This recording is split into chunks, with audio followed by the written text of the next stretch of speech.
தாவே காட்சியை கவிழ்க்க ஒரு திட்டம் தீட்டப்பட்டு இருப்பதாகவும் அதற்கு பின்னாடி ஒரு பின்னணி இருக்கிறது. இந்த திட்டத்திற்கான முழு பின்னணி என்ன, இந்த முழுமையான திட்டம் என்ன என்று நாம் விசாரிக்கும் போது ஆட்சி கவிழ்ப்பு, இந்த ஆட்சி கவிழ்ப்பை எப்படி சட்ட ரீதியாக நடத்த முடியும் என்றால் தற்போது சட்டமன்றத்திலே நம்பிக்கை கோரும் தீர்மானம் எடுக்கப்பட்டிருக்கிறது. அதாவது இந்த ஆட்சி அமைவதற்கு சில தினங்களுக்கு முன்புதான் அந்த நம்பிக்கை கோரும் தீர்மானம் எடுக்கப்பட்டிருக்கிறது. எனவே அடுத்த 6 மாத காலத்திற்கு நம்பிக்கை இல்லா தீர்மானம் கொண்டு வர முடியாது.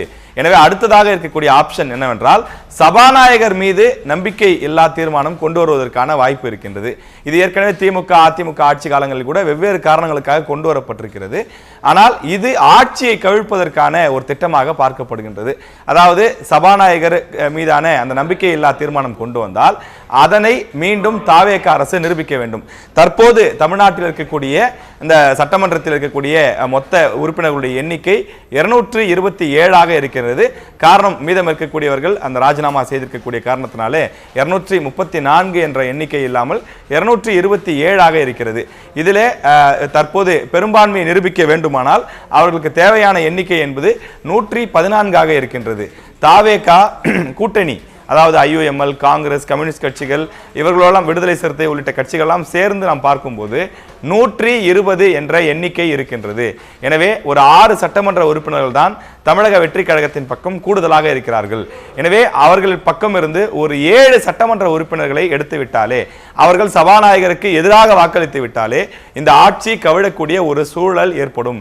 எனவே அதற்கு ஏதுவாக ஒரு 10 MLAக்களை தாவேகாவிடமிருந்து பணம் கொடுத்து பர்ச்சேஸ் பண்ணக்கூடிய நடவடிக்கைகளில் ஈடுபட்டதாக புகார் எழுந்திருக்கிறது.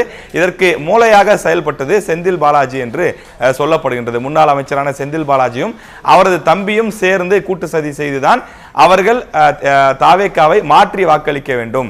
ஒவ்வொரு சட்டமன்ற உறுப்பினருக்கும் 35 கோடி ரூபாய் வரை பணம் கொடுத்து ஒரு 10 சட்டமன்ற உறுப்பினர்களை வாங்குவதற்கான முயற்சியில் ஈடுபட்டதாக சொல்லப்படுகிறது.